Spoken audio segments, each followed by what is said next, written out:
A fragile piece. Concordia hung in the void like a glittering jewel, its vast rings spinning with a ponderous grace. The space station was a marvel of engineering, a shining beacon of galactic cooperation. Representatives from 100 alien races moved through its grand halls, a colorful array of diverse life forms gathered in common purpose. In the great chamber at Concordia's heart, the Galactic Council convened in a rare plenary session.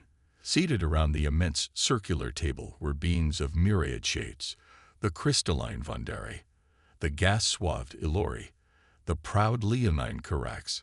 For all their differences, they shared expressions of concern. The galaxy was troubled. The Gortex Consortium claims the Hexes system by right of ancestral maps. Thundered Ambassador Zolox, his glutinous green form quivering with outrage. These upstart Lasoni colonists are flagrantly violating our territory. Those maps are 18,000 years old, snapped the Lasoni delegate Kiravax, her sensory tendrils flushed crimson with anger. The Gortex lost any claim when they abandoned the system after the fracture. We will not see our colonies. Similar scenes played out around the table as long simmering tensions boiled over. The council speaker, an aged Ilori named Yoris, raised a gaseous appendage in a futile plea for calm. The bickering factions paid him no heed. Privately, Yoris despaired that the council had allowed these conflicts to go unresolved for so long. The galactic peace felt more fragile than ever. Suddenly, a piercing alarm echoed through the chamber. The assembled delegates fell silent, confusion and concern writ on their faces. Yoris activated his interface, the projected display flickering with dire warnings. An unidentified vessel has dropped out of FTL, Yoris exclaimed, unable to keep the shock from his synthesized voice. It's taken position just outside Concordia's perimeter. Stunned murmurs rippled through the chamber. To arrive unannounced so close to the galaxy's most important space station was an unthinkable violation of protocol, and the unknown ship had to be truly enormous to risk an FTL drop in such a tight radius. "What madness is this?" growled Zolox. "What fool would dare such an insult?" The chamber lights dimmed as a holographic display bloomed above the central table. The image resolved to show an immense angular shape. Dark metal contrasted against the starry void. Weapon emplacements bristled across its armored hull, and engine pylons glowed with restrained power. It was a warship, that much was clear, and of startlingly advanced design. "Speaker, we're being hailed," called out a Vandari aide, its crystalline facets flickering with agitation. "The source is human." A buzz of astonished exclamations filled the chamber.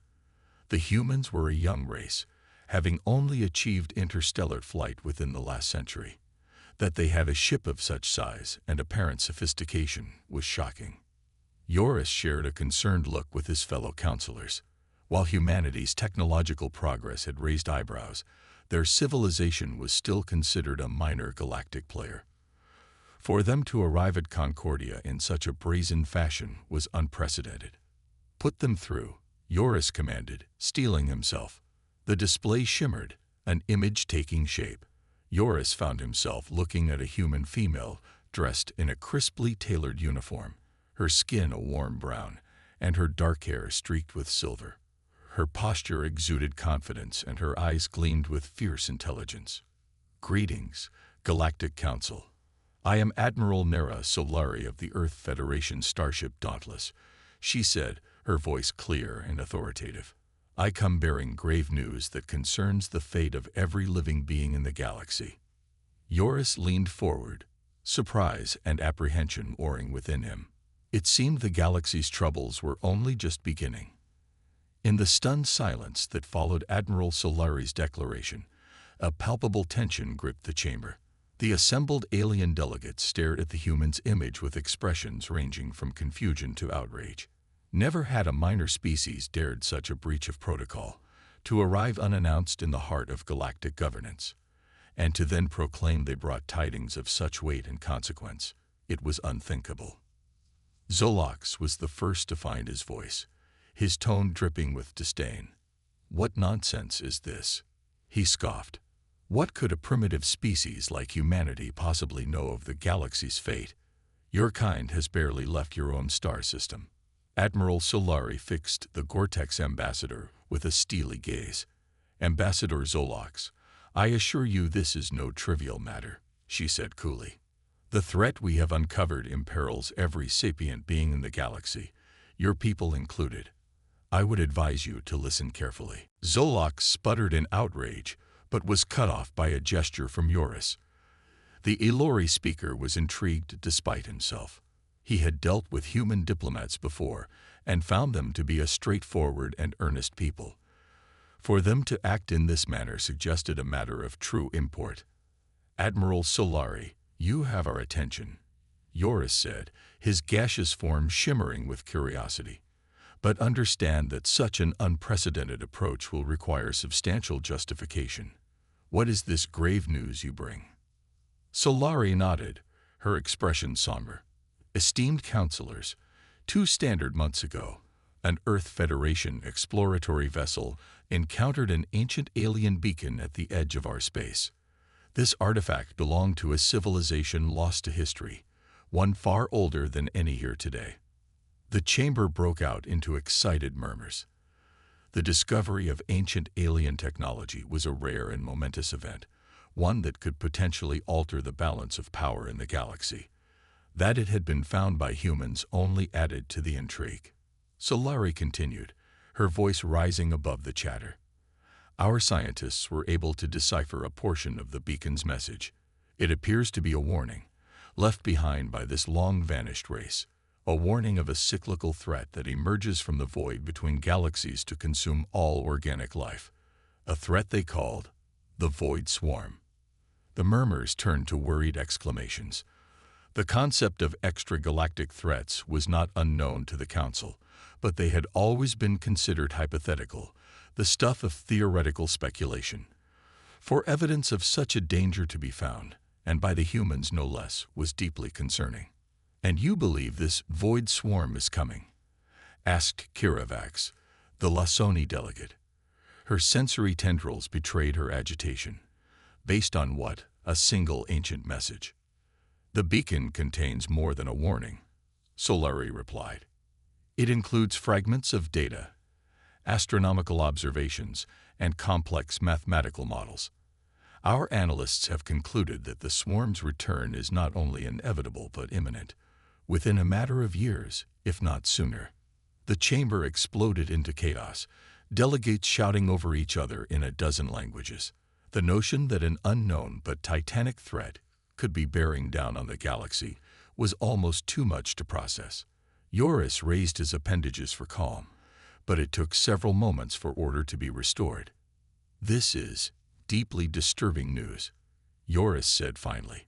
But surely, even if this void swarm is real, the combined might of the galactic community could stand against it. Solari shook her head grimly. I fear not, Speaker. The beacon suggests that this swarm is unlike anything we have faced before. It is an implacable force, a tide of destruction that scores all in its path. The ancient race that fell before it was far more advanced than any civilization here today, and even they could not stand against the onslaught. A heavy silence fell over the chamber as the magnitude of the threat sank in. An extragalactic swarm, one that had laid waste to civilizations greater than their own. It was a chilling prospect. Then what do you propose, Admiral? Asked Yoris quietly. Why come before the Council with this warning? Solari leaned forward, her eyes intense. Because, Speaker, I believe that we have a chance, slim though it may be. The race that left the beacon, in their last act, included fragments of data on the swarm's weaknesses, on potential strategies to fight back. But only if we act now, together, as a united galaxy. She looked around the chamber, making eye contact with each delegate in turn. I came to Concordia to make a plea, a call to arms. We must put aside our divisions, our petty squabbles, and face this threat as one. Because if we do not, if we continue on our current path, her voice trembled slightly, then all we hold dear, all that we have built, will be nothing more than dust and echoes. The chamber was silent for a long moment, the weight of Solari's words hanging in the air. Finally, Joris stirred. "You have given us much to ponder, Admiral Solari. This council will need to deliberate on your words and examine the evidence you bring. But know that you have been heard. The galaxy will not face this threat blindly." Solari bowed her head respectfully. "That is all I can ask, Speaker. The Earth Federation stands ready to aid in whatever way we can. We will await your decision." As the human's image faded, Joris could sense the tides of history shifting. The path ahead would be perilous and uncertain, but one thing was clear: the age of a divided galaxy was over. For good or ill, change had come to the stars. An ancient menace. In the wake of Admiral Solari's stunning announcement, an air of tense anticipation hung over Concordia. The Galactic Council, for all their vaunted power and wisdom, found themselves at a loss. The notion of an extragalactic threat, one that had annihilated civilizations far more advanced than their own, was a sobering prospect. Joris, in his capacity as Speaker, convened an emergency session of the Council's inner circle.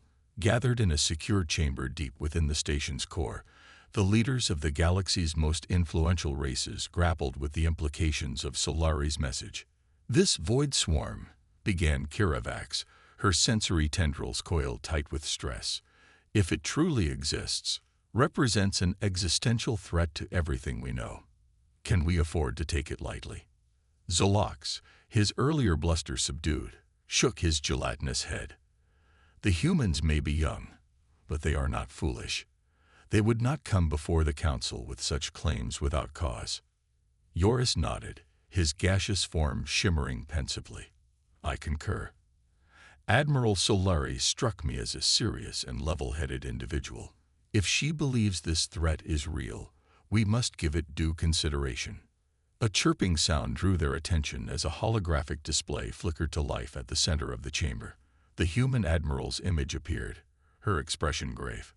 "Thank you for agreeing to this meeting," Solari said, inclining her head respectfully. "I understand that our arrival and message were unconventional, but I assure you, the situation is dire." Kiravax leaned forward, her gaze intense. "You spoke of a beacon, a message from an ancient race. Can you share more about what you found?" Solari nodded, gesturing off-screen. The display shimmered, resolving into an image of a strange artifact. It was a towering structure of interconnected metallic rings, pulsing with an eerie blue light. Strange symbols and patterns adorned its surface, hinting at complex technological functions. "This is the beacon as we found it," Solari explained. "Adrift in the interstellar void at the edge of our explored space. Our scientists have never seen anything like it. The materials, the design, they are beyond anything we've encountered." Zolox peered at the image, his form rippling with curiosity. "And you were able to decipher its message?" "Partially," Solari replied. "The beacon's primary purpose seems to have been to serve as a warning buoy. It contains detailed astronomical data, charting the void swarm's predicted path through our galaxy." The display shifted, now showing a sprawling star map. A dark, ominous cloud could be seen encroaching on the galaxy's spiral arm, tendrils of inky black reaching out like grasping claws. "Based on the beacon's data, we believe the swarm emerges from the intergalactic void every 50,000 years in a cyclical pattern of consumption," Solari explained, her voice tight. "It feeds on organic matter, stripping entire star systems bare before moving on. And it's due to arrive in populated space within a matter of years." A heavy silence fell over the chamber as the Council digested this information. The prospect of a ravenous extragalactic entity bearing down on the galaxy was chilling to contemplate. "What do we know about the capabilities of this swarm?" asked Joris finally. "Surely there must be some way to stop it." Solari's expression turned grim. "The beacon includes fragments of data on the swarm's composition and behavior. It appears to be a macroorganism, a vast collective of specialized biological entities working in concert. Its outer shell is composed of hyper-dense organic armor, resistant to most known weaponry. and it possesses the ability to drain energy from stars, using it to fuel its relentless advance. The council members exchanged looks of growing unease. A creature that could withstand the might of a star was a terrifying concept. But there is hope. Solari continued, a note of determination entering her voice. The ancient race that created the beacon, in their final act, included information on potential weaknesses in the swarm structure, vulnerabilities that could be exploited, given the right technology and strategy. Kira Vax leaned forward, her tendrils quivering. What exactly are you proposing, Admiral? Solari met her gaze unflinchingly. A coalition, a grand alliance of every spacefaring civilization in the galaxy, pooling our resources, our knowledge, and our strength to face this threat as one. She looked around the virtual chamber, her eyes intense. We must put aside our differences, our rivalries and feuds.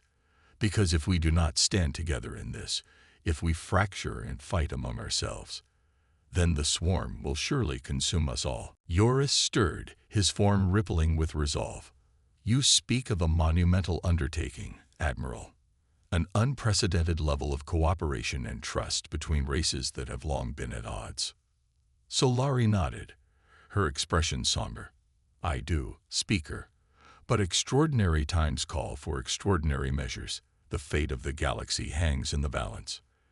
The ancient alien's warning hung heavy in the air, a palpable weight on the shoulders of all present.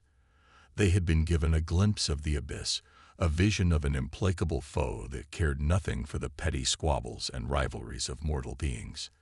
In that moment, the path ahead became clear. The age of division and mistrust was over. The galaxy would unite, or it would perish. There could be no middle ground. Yoris straightened, his gaseous form billowing with determination. Then let it be so. The Galactic Council commits to this grand alliance, this united front against the dark. We will stand together, fight together, and if the fates decree, die together. He looked around the chamber, meeting the gazes of his fellow leaders. Let the word go forth from this place, to every corner of the galaxy. The time of unity has come.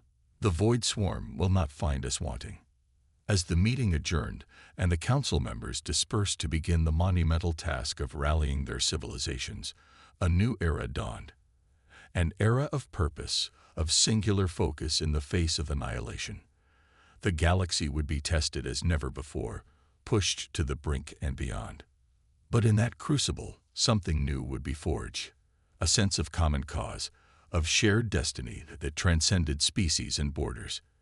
And it would be needed, for the trials to come would demand nothing less. The ancient menace was coming, an implacable tide of hunger and destruction. But the galaxy would not face it alone. For the first time in millennia, it would stand as one, united against the void, a flickering light defiant in the encroaching dark. See unlikely alliances. In the days following the Galactic Council's historic decision, a flurry of activity swept across the stars. The monumental task of forging a united front against the void swarm had begun, and time was of the essence. On Concordia, diplomats and envoys from 100 worlds worked tirelessly to hash out the details of the alliance. Treaties were drafted, agreements forged, and old grudges set aside in the face of the looming threat. It was a process marked by both high ideals and practical realities, as the disparate civilizations of the galaxy sought to find common ground. At the heart of these efforts was Zane Korex, a young and ambitious diplomat from the Elora Confederation. Zane had long been a proponent of greater galactic cooperation, a stance that had often put him at odds with the more isolationist factions of his government. But now, with the specter of the void swarm looming, his views had suddenly found favor. Zane had volunteered to serve as a liaison to the Earth Federation, tasked with fostering closer ties between humanity and the other races of the Alliance. It was a role that suited his idealistic nature, and he approached it with a sense of purpose and determination. His first meeting with Admiral Solari had been a revelatory experience. The human leader was unlike any diplomat he had encountered before. Direct, forthright, and utterly committed to the cause of galactic unity. In her, Zane found a kindred spirit, someone who shared his belief in the power of cooperation and shared purpose. Your people have taken a great risk in coming forward with this warning, Zane had said during one of their early conversations. Many in the council were skeptical, even dismissive of your claims at first. Solari had nodded, her expression somber. I understand their reservations. We're a young race, still new to the galactic stage. But we could not remain silent in the face of such a threat. The stakes are too high. Zane had come away from that meeting with a newfound respect for humanity and a determination to do all he could to support their efforts. He threw himself into his work, shuttling between worlds and factions to build bridges and forge connections. It was during one such mission that Zane found himself accompanying Admiral Solari back to Earth. The human homeworld was a place of great curiosity and fascination for many in the galaxy, a planet that had given rise to a species of remarkable potential and drive. As their shuttle descended through the clouds, Zane found himself awestruck by the sight that greeted him. Vast cities stretched across the continents, glittering spires and sprawling arcologies that spoke to humanity's mastery of technology and engineering. Sleek shuttles and soaring transport ships wove between the towering structures, a testament to the planet's thriving industry and commerce. But what struck Zane most was the sense of purpose and unity that seemed to permeate every facet of Earth society. Everywhere he looked, he saw signs of a civilization wholly committed to the cause of galactic defense. Factories churned out advanced weapons and ships, research centers buzzed with the development of new technologies, and training facilities prepared the next generation of warriors and leaders. It was a level of mobilization and singular focus that Zane had never witnessed before, and it left him both humbled and inspired.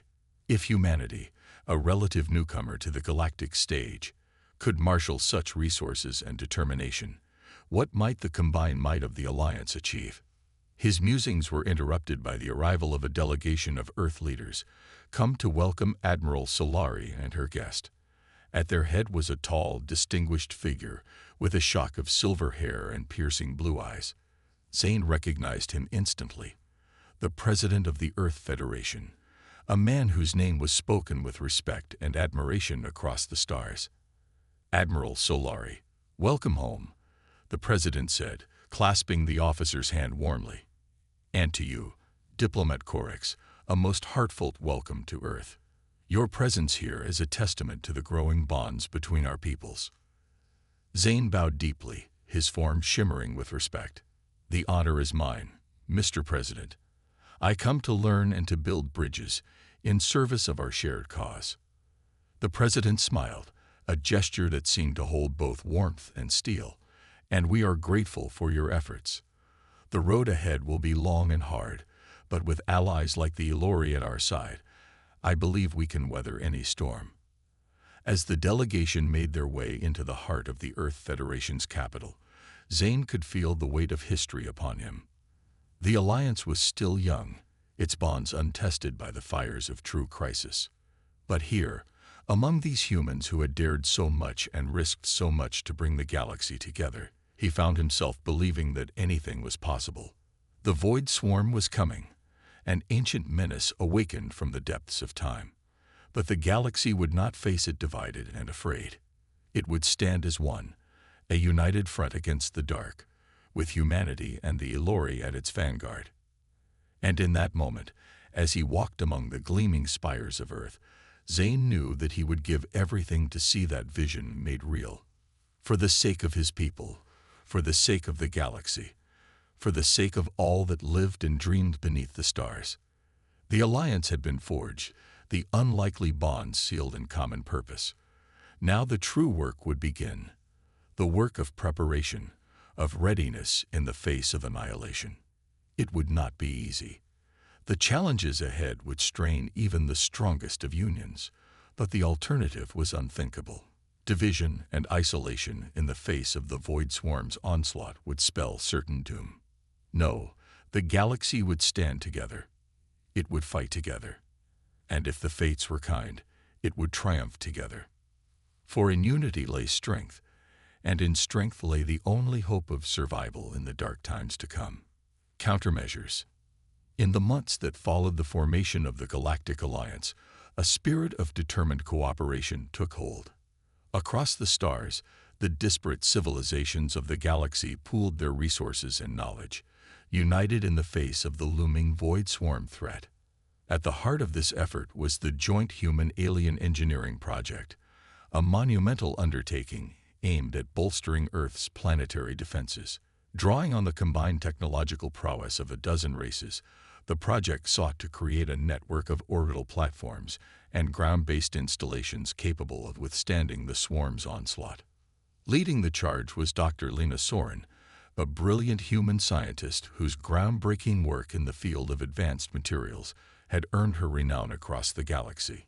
Alongside her labored a team of the Alliance's finest minds, Elori nanite specialists, Vondari graviton engineers, and Kirax weapons designers, to name but a few. Together, they pored over the fragmented data from the ancient alien beacon, seeking to unravel the secrets of the long-vanished race that had fought the swarm and lived to leave a warning. It was painstaking work, requiring long hours and countless simulations, but slowly, piece by piece, a picture began to emerge. The key seems to be in the composition of the armor, Dr. Soren explained during one late-night strategy session.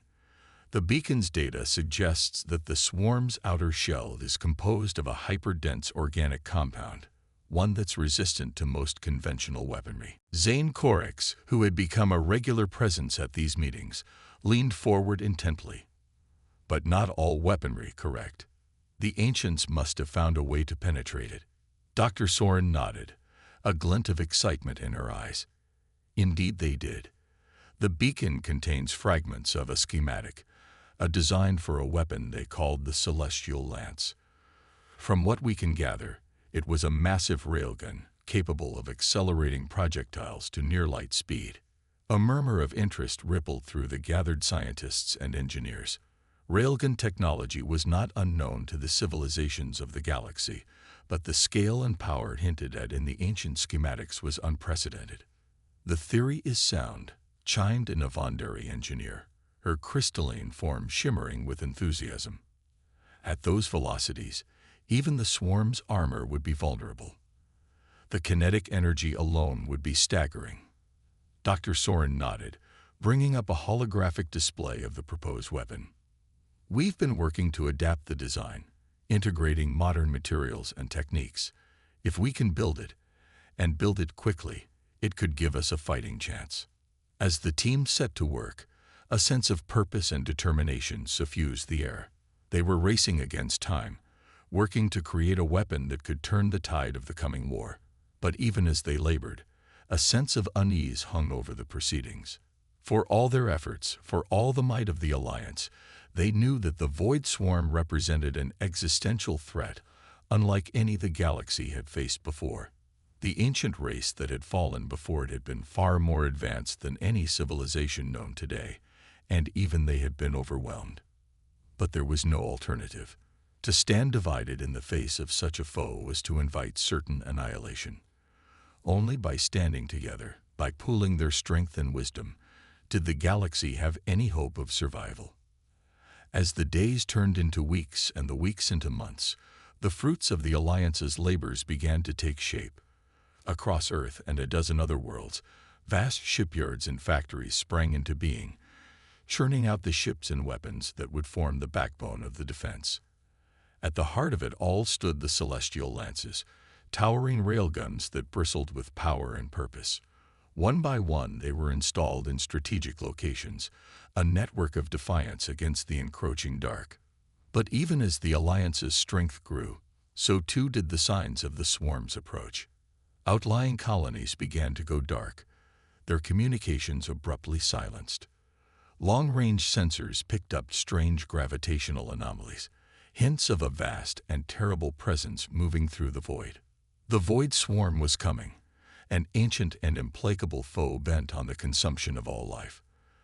The galaxy stood on the brink, united but untested, determined but fearful. In command centers and council chambers, on battleships and orbital platforms, a grim realization took hold. The time for preparation was over. The time for war had come. And so the galaxy waited, breathless and resolute, for the first sign of the enemy's arrival. They had done all they could, marshaled every resource and strategy at their disposal. Now all that remained was to put their faith in the strength of their arms, the courage of their hearts, and the slim hope that, against all odds, they might emerge victorious in the face of annihilation. For the alternative was too terrible to contemplate. A galaxy consumed, a billion lives snuffed out in the face of an uncaring void. No, they would fight. They would stand. And they would dare to believe that even in the darkest of times, the light of unity and courage could shine through. The void swarm was coming. But the galaxy, united as never before, stood ready to meet it head-on. The greatest battle in the history of the cosmos was about to begin, and the fate of all hung in the balance.